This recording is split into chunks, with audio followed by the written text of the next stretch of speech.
Imaginez-vous en train de traverser un marché animé en Asie du Sud-Est. Le parfum de l'encens persiste dans l'air et les petites boutiques exposent des statues dorées scintillantes, de délicats chapelets et des talismans finement sculptés. Parmi eux, vous remarquez un simple porte-clés, un petit médaillon rond gravé de symboles mystérieux. Un vendeur local voit votre curiosité et sourit. « Ceci, dit-elle, n'est pas seulement un porte-clés, c'est une porte vers l'abondance. » Tout au long de l'histoire, les cultures du monde entier ont utilisé des objets sacrés pour attirer la chance, la protection et la prospérité. Dans le bouddhisme, cette pratique va au-delà de la simple superstition. Elle est profondément enracinée dans la compréhension selon laquelle les objets, lorsqu'ils sont imprégnés d'intention, deviennent des récipients d'énergie. Les moines bénissent de petits objets avec des mantras. Les artisans sculptent des symboles destinés à canaliser les vibrations positives. Et les individus portent ces objets comme rappel constant de leurs aspirations spirituelles et matérielles. Mais pourquoi un simple objet, quelque chose d'aussi ordinaire qu'un porte-clés, aurait-il un impact si profond? La réponse réside dans la manière dont l'esprit humain interagit avec les symboles. Notre subconscient est programmé pour répondre aux ancrages physiques. Tout comme une photographie peut rappeler des souvenirs ou une alliance peut symboliser un engagement de toute une vie, une amulette sert de déclencheur mental et spirituel, nous rappelant nos intentions les plus profondes. Chaque fois que vos doigts le frôlent dans votre poche, chaque fois que vous entendez le doux tintement des touches, un signal petit mais puissant est envoyé à votre esprit. L'abondance est à portée de main. Les textes bouddhistes anciens parlent du samskara, les impressions profondes laissées sur l'esprit par des expériences et des pensées répétées. Ces impressions façonnent notre perception de la réalité et par conséquent nos actions. Si une personne porte constamment un objet associé à la richesse, à la prospérité et à la générosité, son subconscient s'aligne progressivement sur cette énergie. Ils commencent à remarquer des opportunités qu'ils avaient autrefois négligées, se sentent plus confiants en matière financière et prennent des décisions qui attirent l'abondance plutôt que de la repousser. Un exemple frappant nous vient de Thaïlande, où les petites amulettes dorées bénies par les moines sont très recherchées. Ces amulettes, connues sous le nom de Phra Krueang, sont souvent enveloppées dans un verre de protection et portées autour du cou ou attachées à des porte-clés. Les croyants prétendent qu'ils apportent réussite financière, protection et clarté d'esprit. Certaines des amulettes les plus puissantes proviennent de temples où les moines passent des mois à chanter des mantras dessus, leur insufflant une énergie sacrée. Les entrepreneurs, les propriétaires d'entreprises et même les joueurs de loterie recherchent ces talismans, convaincus de leur capacité à renverser le cours de la fortune. Mais vous n'avez pas besoin de voyager en Thaïlande ou d'acquérir une amulette de temple rare pour exploiter cette énergie. Le pouvoir ne vient pas de l'objet lui-même, mais de la croyance et de l'intention qui y sont infusées. C'est là qu'entre en jeu le principe bouddhiste du chitta, ou esprit concentré. En choisissant consciemment un symbole, en le bénissant avec votre propre rituel personnel et en le portant avec conscience, vous transformez un simple objet en un puissant outil spirituel. Une étude fascinante en psychologie a exploré le pouvoir des rituels et des objets symboliques dans le façonnement du comportement humain. Les chercheurs ont découvert que les athlètes qui suivaient les rituels d'avant-match, comme porter un bracelet spécifique ou toucher un objet avant la compétition, obtenaient de meilleurs résultats que ceux qui ne le faisaient pas. La raison?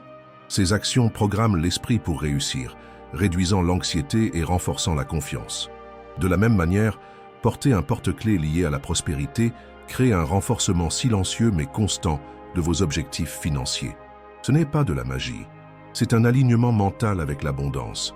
Il y a un autre aspect important à considérer. La gratitude et la générosité amplifient la prospérité. Dans les enseignements bouddhistes, la richesse n'est pas quelque chose qui doit être thésaurisé, elle est censée couler comme une rivière. Ceux qui s'accrochent à l'argent par peur créent un blocage dans ce flux, tandis que ceux qui utilisent leur richesse avec sagesse et générosité constatent qu'elle leur revient de manière inattendue. Certains moines conseillent aux pratiquants de toucher périodiquement leur amulette et à ce moment-là, de penser à quelqu'un qu'ils peuvent aider, même de manière modeste. Cette pratique conditionne l'esprit à associer l'argent à une action positive plutôt qu'à la peur ou à la rareté. Une histoire bien connue de la tradition zen illustre magnifiquement cela. Un riche marchand rendit un jour visite à un maître bouddhiste pour lui demander conseil sur la manière d'entretenir ses richesses.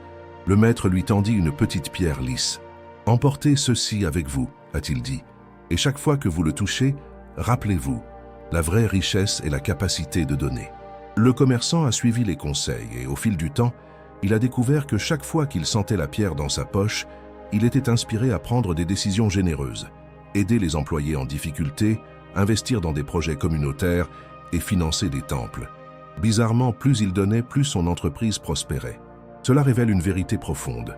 La prospérité ne consiste pas seulement à acquérir davantage, il s'agit également de changer votre état d'esprit et vos actions de manière à inviter l'abondance à rester. Le porte-clés, ou tout objet symbolique, devient un enseignant silencieux, guidant vos pensées vers l'alignement avec l'abondance. Alors, la prochaine fois que vous récupérerez vos clés, pensez à ceci. Et si cette action simple et quotidienne était plus qu'une simple mémoire musculaire? Et si, au lieu de simplement récupérer vos clés, vous ouvriez également les portes des flux financiers, de la confiance et de la prospérité? Et si votre porte-clés n'était plus seulement un accessoire, mais un rappel de votre capacité à attirer la richesse, à agir avec générosité et à accepter l'abondance? Maintenant que nous comprenons comment un petit objet peut détenir un pouvoir immense, la prochaine étape consiste à choisir le bon symbole, celui qui résonne avec votre parcours énergétique et financier unique. Dans un petit monastère niché dans les collines du Népal, un voyageur a demandé un jour à un vieux moine bouddhiste « Si vous ne pouviez emporter qu'un seul objet avec vous pour le reste de votre vie, lequel serait-il » Le moine sourit, fouilla dans sa robe et en sortit un petit médaillon usé. « Cela, dit-il, me rappelle tout ce que j'ai besoin de savoir. Les symboles sont utilisés depuis longtemps dans le bouddhisme pour transmettre des vérités profondes de manière simple et visuelle. Contrairement aux mots, qui peuvent être mal compris ou perdus lors de la traduction, un symbole véhicule une énergie qui s'adresse directement au subconscient. C'est cet effet psychologique profondément enraciné qui fait de certains objets, comme un porte-clés avec le bon symbole, de puissants outils pour attirer la prospérité. Mais la question demeure, quel symbole choisir? Choisir la bonne amulette n'est pas une question de superstition ou de chance, c'est une question de résonance. Chaque personne a une énergie, un chemin de vie et un parcours karmique unique, ce qui signifie que le meilleur symbole pour vous est celui qui correspond à votre expérience et à vos aspirations personnelles. Dans la tradition bouddhiste, différents symboles ont des significations différentes, chacun porteur d'une vibration distincte qui influence l'esprit et l'environnement de manière subtile mais puissante. L'un des symboles de prospérité les plus largement reconnus est le mantra de l'abondance, souvent inscrit sur des pièces de monnaie, des pendentifs ou des porte-clés. Cette ancienne chaîne de syllabes, Om Vasudhare Svaha, est dédiée à Vasudhara, la déesse bouddhiste de la richesse et de la fertilité. On pense que le mantra ouvre les canaux des flux financiers et élimine les obstacles karmiques qui bloquent la prospérité. Les propriétaires d'entreprises au Tibet gardent souvent une version gravée de ce mantra sur leur porte-clés, estimant que murmurer les mots avant de commencer leur journée leur garantit bonne fortune et succès. Êtes-vous prête à attirer la richesse et l'abondance dans votre vie? Alors faites le premier pas maintenant. Commentez « Je veux être riche » ci-dessous et affirmez votre réussite financière. Et n'oubliez pas, abonnez-vous à la chaîne pour ne jamais manquer d'informations puissantes sur la prospérité et la croissance spirituelle. Manifestons ensemble l'abondance. Un autre emblème puissant est le nœud sans fin, un motif en boucle entrelacé qui n'a ni début ni fin. Ce symbole représente l'interdépendance de toutes choses et le cycle infini de cause à effet. En termes de richesse, cela nous rappelle que l'argent n'est pas quelque chose que l'on chasse, mais quelque chose qui coule naturellement lorsque nous alignons nos actions sur la générosité, la sagesse et l'intention positive. Ceux qui portent le nœud sans fin signalent souvent un sentiment accru de confiance dans les décisions financières et un changement de mentalité de la rareté à l'abondance. Ensuite, il y a le Bouddha qui rit, une figure joyeuse au ventre rond communément associée à la richesse et au bonheur. Souvent vu portant un sac rempli d'or ou d'objets précieux, le Bouddha qui rit représente le contentement et la conviction que la prospérité vient à ceux qui cultivent la joie et le détachement des soucis matériels. Cela contraste fortement avec le stress et la peur que beaucoup de gens ressentent à propos de l'argent. À Hong Kong, De nombreux entrepreneurs à succès portent de petits porte-clés arborant ce symbole, estimant que le toucher en période d'anxiété financière contribue à apporter clarté et facilité. Pour ceux qui recherchent un lien direct entre l'énergie et les flux financiers, la pièce chinoise de prospérité est un autre excellent choix. Traditionnellement attachée avec un fil rouge et bénie de mantras, ces pièces sont utilisées depuis des siècles dans les traditions bouddhistes et taoïstes pour attirer l'abondance. Le trou au centre de la pièce représente le vide, un concept bouddhiste clé qui nous enseigne que ce n'est que lorsque nous abandonnons nos attachements et nos peurs que de nouvelles richesses peuvent entrer dans nos vies. Les moines encouragent souvent les individus à placer ces pièces sur des porte-clés et lorsqu'ils sont confrontés à des décisions financières importantes, à les tenir dans leurs mains tout en prenant de profondes respirations pour concentrer leur énergie. Mais choisir une amulette n'est qu'une partie du processus. Le véritable pouvoir d'un symbole vient lorsque vous lui insufflez votre propre énergie et votre propre intention. C'est là que la pratique de la consécration, ou charger spirituellement un objet, devient essentielle. Dans les temples bouddhistes, les moines bénissent les amulettes en chantant dessus des mantras spécifiques pendant des jours, voire des semaines, leur imprimant une énergie vibratoire élevée. Bien que tout le monde n'ait pas accès à de tels rituels, il existe des moyens simples mais efficaces de consacrer votre propre porte-clés et de le transformer en un aimant personnel de prospérité. Une méthode puissante consiste à utiliser la respiration comme outil de transmission. Dans de nombreux enseignements bouddhistes, la respiration est considérée comme le pont entre les mondes matériels et spirituels. En tenant l'amulette de votre choix dans vos mains, en fermant les yeux et en respirant profondément et intentionnellement, vous transférez symboliquement votre énergie dans l'objet. À chaque inspiration, visualisez l'abondance qui afflue dans votre vie. À chaque expiration, imaginez libérer vos blocages mentaux ou vos craintes concernant l'argent. Une autre pratique est le rituel de bénédiction de l'eau, souvent utilisé dans le bouddhisme tibétain. Remplissez un petit bol d'eau propre, idéalement provenant d'une source naturelle, et placez votre amulette à l'intérieur. Pendant que l'eau entoure l'objet, récitez un mantra de prospérité, tel que Om Mani Padme Hum, qui invoque la compassion et la sagesse, deux qualités essentielles au véritable bien-être financier. Laissez tremper le porte-clés quelques instants, absorbant l'énergie des mots avant de le sécher et de l'emporter avec vous. Il existe également la méthode de consécration à la bougie, inspirée des rituels bouddhistes du feu. Allumez une petite bougie et tenez l'amulette près de la flamme, mais pas trop près pour ne pas l'endommager. Le feu symbolise la transformation et la clarté, aidant à brûler les croyances limitantes sur la richesse. Pendant que vous déplacez doucement le porte-clés autour de la flamme, répétez une affirmation telle que « Je suis ouvert à recevoir l'abondance financière avec sagesse et gratitude ». Cet acte simple mais profond renforce votre lien avec le symbole, en faisant une véritable extension de votre intention. La dernière étape, et peut-être la plus importante, est l'interaction quotidienne avec l'amulette. Beaucoup de gens font l'erreur d'obtenir un porte-bonheur et de l'oublier ensuite, le traitant comme un objet passif plutôt que comme un outil actif. Mais dans la pratique bouddhiste, la cohérence est la clé. Chaque jour, lors de la récupération de vos clés, prenez un bref moment pour reconnaître la présence de l'amulette.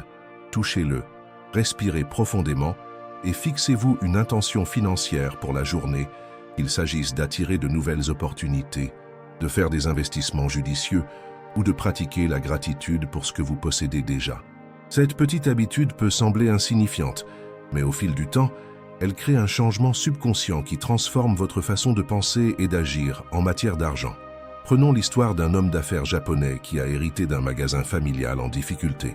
Avec peu d'espoir de succès, il demanda conseil à un maître zen qui lui remit une simple pièce de monnaie non marquée. « Gardez-le toujours sur vous », a déclaré le maître. « Et chaque fois que vous le touchez, rappelez-vous, la richesse ne se construit pas en un seul instant, mais dans les petites actions conscientes de chaque jour. » L'homme d'affaires a suivi ce conseil, utilisant la pièce comme rappel de rester patient, concentré et ouvert aux opportunités. En quelques années, le magasin est devenu une entreprise florissante, non pas grâce à la pièce elle-même, mais grâce à l'état d'esprit qu'elle a contribué à cultiver. C'est l'essence même du fait de porter un symbole de prospérité. Il ne s'agit pas de magie, mais d'entraîner l'esprit à s'aligner sur l'abondance. Il sert de professeur silencieux, de coup de pouce quotidien vers la pleine conscience, la générosité et la confiance. Et au fil des jours, vous commencerez peut-être à remarquer de petits changements, de nouvelles opportunités financières, des cadeaux inattendus, un sentiment croissant de facilité avec l'argent. Mais le simple fait de choisir un symbole et de définir une intention n'est qu'un début. Pour véritablement attirer la prospérité, nous devons également comprendre comment nos croyances concernant l'argent façonnent notre réalité. Quelle peur cachée ou quel blocage subconscient pourrait limiter nos flux financiers? Et comment la sagesse bouddhiste peut-elle nous aider à nous libérer de ces schémas? Un jeune homme a voyagé un jour pour rencontrer un professeur bouddhiste vénéré dans l'espoir de percer les secrets de la réussite financière. « Je travaille sans relâche », dit-il, la frustration évidente dans la voix. « J'épargne, j'investis, je fais tout correctement, mais la richesse semble me filer entre les doigts. Qu'est-ce que je fais de mal ?» Le professeur sourit et lui tendit une petite tasse. Puis, sans un mot, il commença à y verser du thé. Le liquide atteignit bientôt le bord, mais le professeur continuait à verser. Le thé déborda, trempant les mains du jeune homme. « Arrête !» s'exclama l'homme. « La coupe est déjà pleine !» Le professeur hocha la tête. « Tout comme votre esprit, rempli de croyances sur l'argent qui ne laisse aucune place à de nouvelles richesses. » Cette histoire illustre une idée bouddhiste cruciale. Notre réalité externe est façonnée par nos croyances et nos énergies internes. Beaucoup de gens considèrent l'argent comme purement matériel, quelque chose de distinct de l'esprit et de l'esprit. Mais dans la philosophie bouddhiste, rien n'existe de manière isolée. Tout est interconnecté, y compris la richesse. Votre relation avec l'argent est le reflet de votre monde intérieur. Si vous ressentez de la peur, du manque ou de la culpabilité face à la réussite financière, cela se manifestera par une lutte. Si vous cultivez la confiance, la gratitude et la générosité, vous attirerez naturellement l'abondance. L'un des concepts bouddhistes fondamentaux liés à l'argent est le karma. Beaucoup comprennent mal ce principe, croyant qu'il s'agit d'un système de récompense et de punition. Mais le karma est simplement la loi de cause à effet. Chaque action crée une énergie qui finit par nous revenir. Cela s'applique non seulement à la moralité, mais aussi à la prospérité.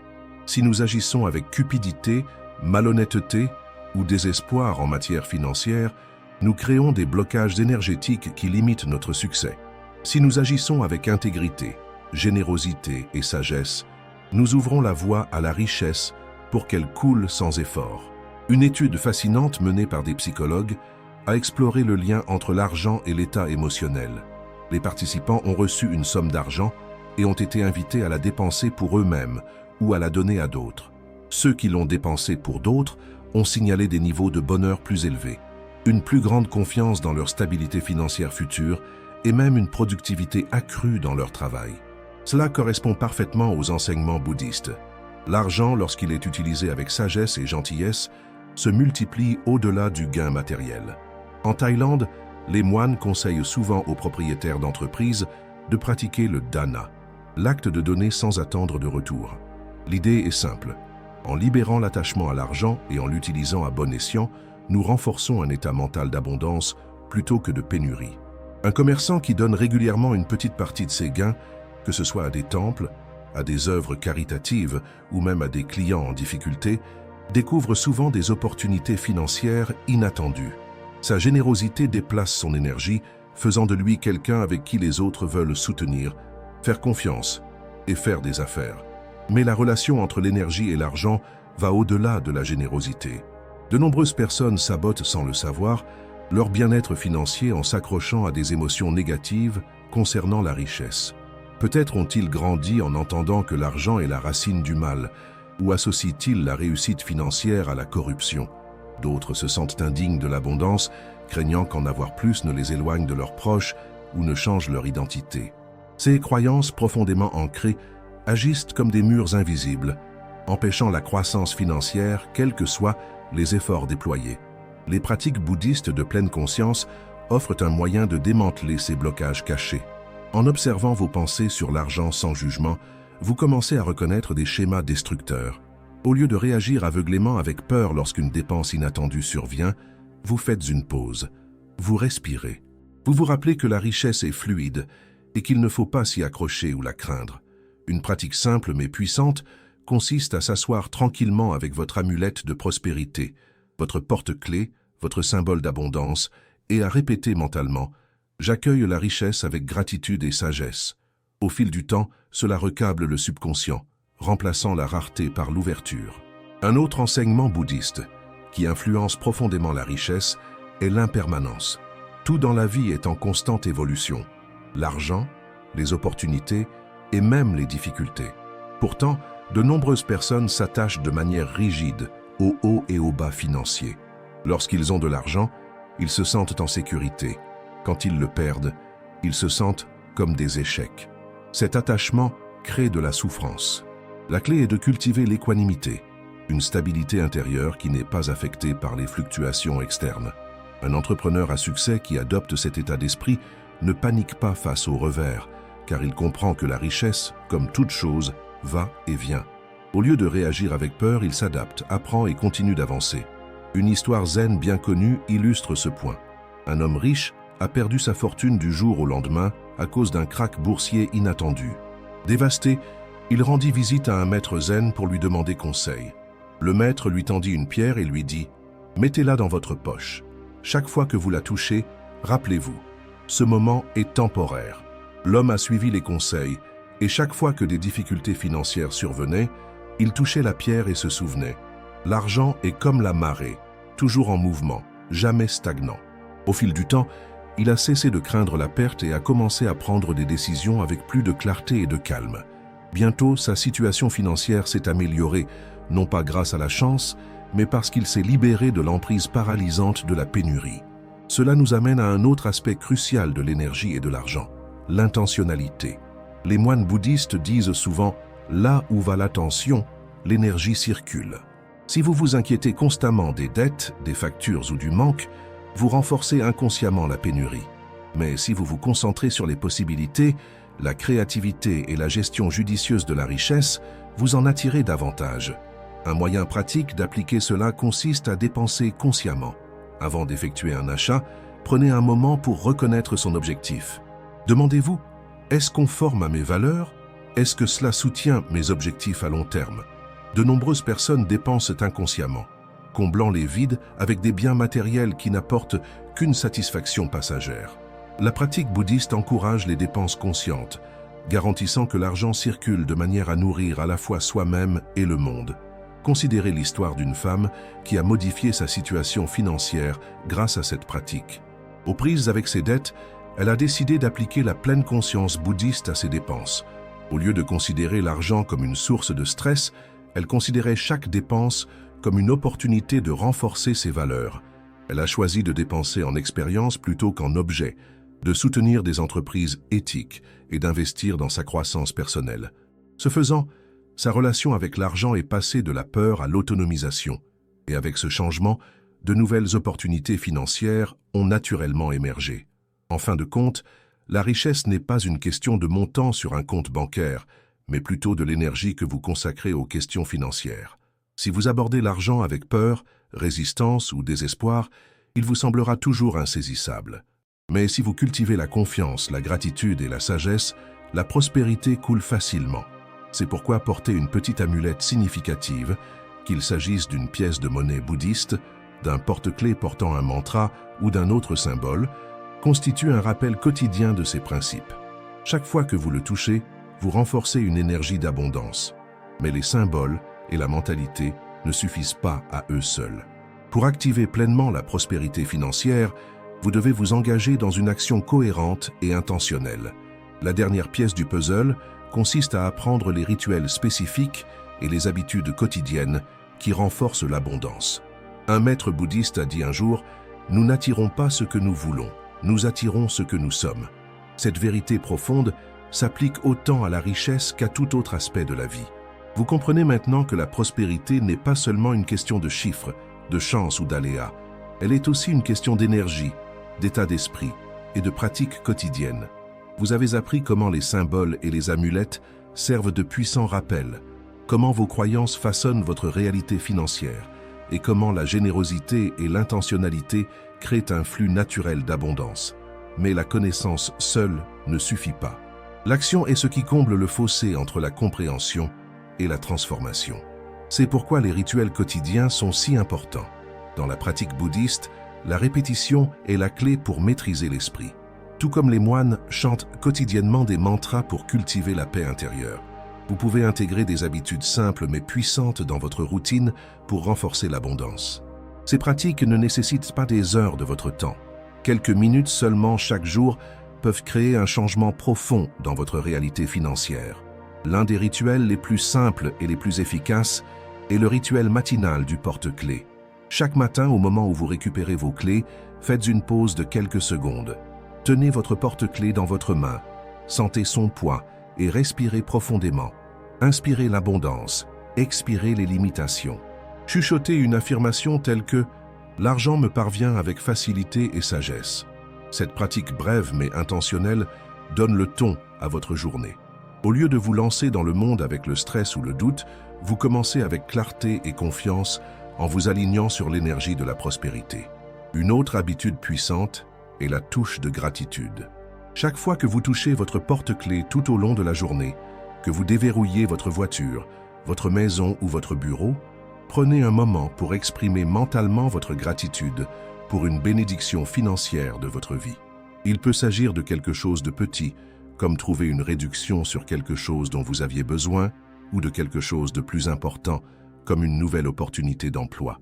La gratitude augmente la richesse. Plus vous reconnaissez l'abondance, plus vous vous ouvrez à la recevoir. Ensuite, il y a la réflexion nocturne sur la richesse, inspirée des anciennes techniques de méditation bouddhiste. Avant de vous coucher, asseyez-vous tranquillement pendant quelques minutes et tenez votre porte-clés dans vos mains. Fermez les yeux et visualisez votre réussite financière comme si elle s'était déjà produite. Imaginez-vous vivre dans l'aisance financière, faire des choix judicieux, aider les autres et profiter de la liberté qu'apporte la richesse. Ressentez-le comme si c'était réel. Ensuite, libérez mentalement toute peur ou anxiété concernant l'argent, sachant que l'abondance est toujours en mouvement. Cette pratique simple reprogramme votre subconscient pour qu'il attende et attire la prospérité. De nombreux enseignements bouddhistes soulignent que l'argent, comme l'eau, doit toujours couler. C'est pourquoi donner est l'un des moyens les plus efficaces d'attirer la richesse. Vous n'avez pas besoin de donner de grosses sommes pour avoir un impact. De petits actes de générosité cohérents créent un puissant effet karmique. Essayez d'incorporer un rituel d'offrande de prospérité à votre routine. Chaque semaine, prenez une petite somme d'argent, peut-être juste $1 ou 2, et placez-la dans une enveloppe spéciale, en indiquant que cet argent apportera de la joie ou du soulagement à quelqu'un d'autre. Lorsque le moment vous convient, utilisez cet argent pour aider quelqu'un, que ce soit en faisant un don à une cause, en achetant de la nourriture pour quelqu'un dans le besoin, ou même en donnant généreusement un pourboire à un travailleur des services. Cette pratique renforce la conviction que l'argent est abondant et destiné à être partagé, ce qui en attire naturellement davantage dans votre vie. Un exemple concret fascinant de cela est la tradition thaïlandaise du takbat, le rituel d'aumône du matin au cours duquel des laïcs offrent de la nourriture aux moines bouddhistes. Même si les moines ne possèdent rien et ne gagnent pas de revenus, ils ne manquent jamais de ce dont ils ont besoin, car la communauté les soutient.